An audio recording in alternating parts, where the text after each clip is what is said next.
There is an organization in New York. My final thought begins now. There's an organization in New York called A Call to Men. It's headed by Ted Bunch. What he does is he works with NFL players, NBA players, and he reconditions and re-educates masculinity, right? So he can prevent violence against women, right? That's his work. Ted Bunch, A Call to Men.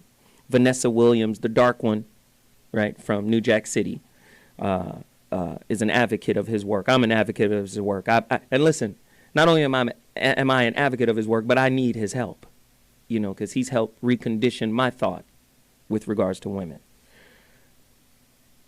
One of his ideations in that particular movement is men can't allow other men to kick it with them if they're being violent towards a woman, right? So in the circles of men, he said part of the problem with domestic violence, this is tying into our topic, part of the problem with domestic violence is that men will allow other men to stay within their circle and be like, well, that's kind of their problem. I'm not going to try to deal with this man.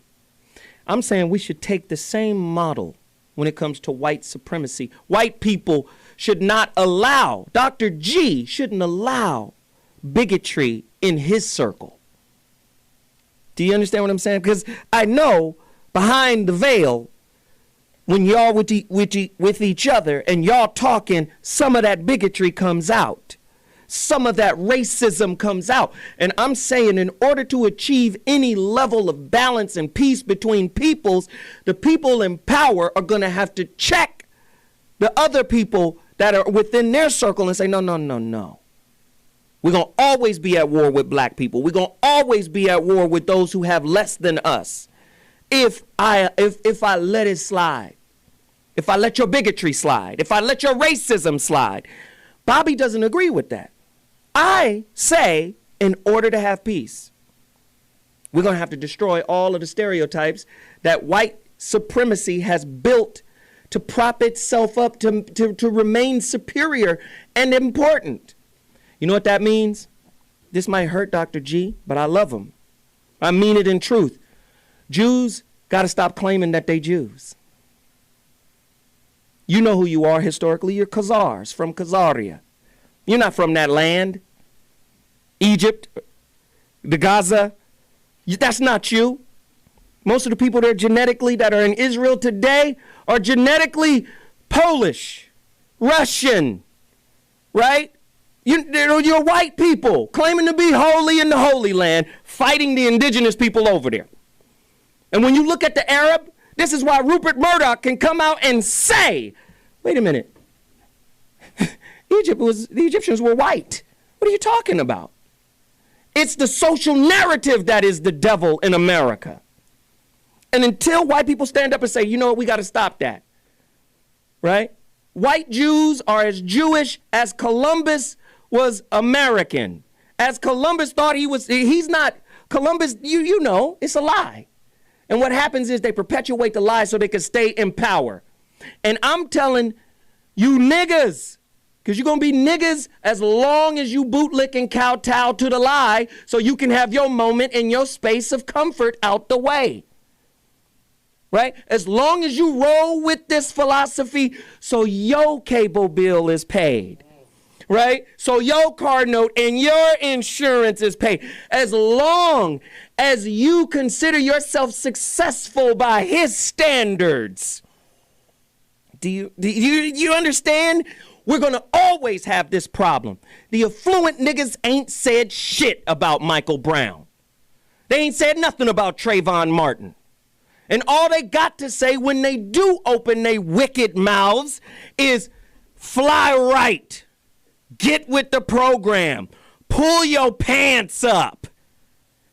You think the way we dress is the source of the problem?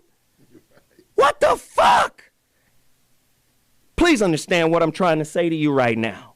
We've got to own our fucking narrative. We've got to rewrite it. We've got to rewrite success. We've got to rewrite religion. We've got to rewrite our culture. We got to rewrite everything that initially belonged to us. But we scared because we know when we take ownership of what was rightfully ours, in other words, our narrative, we put ourselves in harm's way. We don't want to be in white man's way. We don't want him to look at us as an enemy because we know he's ready to kill us. We know that. Right? I'm tired of niggas. No disrespect, Bobby, I love you. But I'm tired of niggas saying, oh, there's levels of success within this system. Krishnamurti, my guy, my philosopher. No, you give us examples, Bobby. You give us examples of people who have made it in this system. And what I'm saying is making it in this system, reaching a plateau in a white supremacist system. Don't tell me they don't have a place for so-called successful niggas to be. But that's what I'm talking about. And I'm saying at the end of the day, it's going to come a time where we have to stand up and take ownership of what's rightfully ours. Money, success ain't the way. First off, money is a tool of debt. It's debt slavery. Technically, they call it fiat money.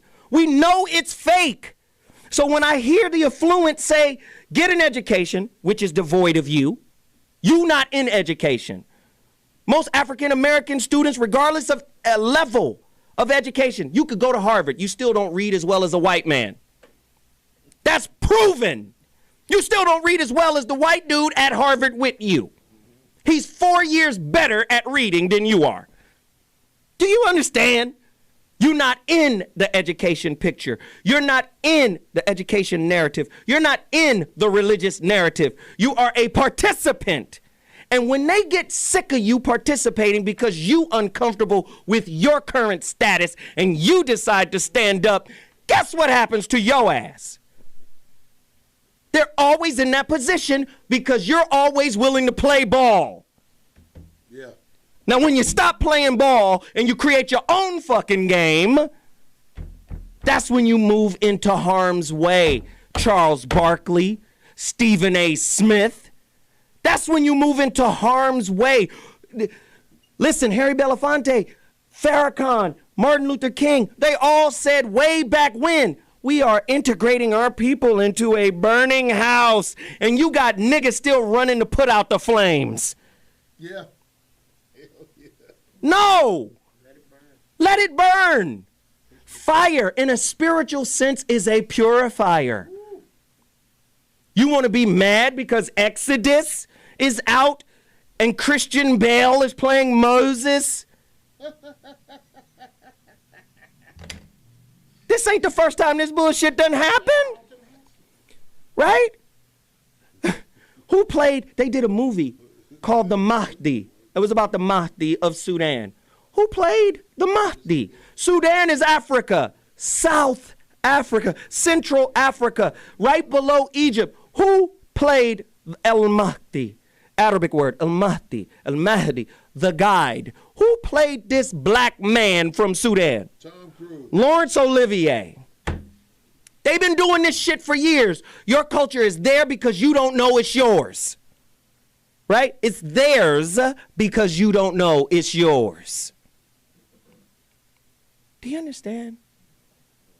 White people are negrophobic and negrophilic. They scared of you and love you at the same time. They are negrophiles. They love your rhythm. They love your lips. They love your ass. They love your music. They love your energy, but they scared of you. Do we not see this? I feel you 100%, brother. That's how you reclaim the narrative. Fuck what they think of you and rewrite it. And be fearless enough to move yourself into harm's way. Because that's where you're going to be when you seek freedom and independence. I'm Zoe Williams. And that's my final thought.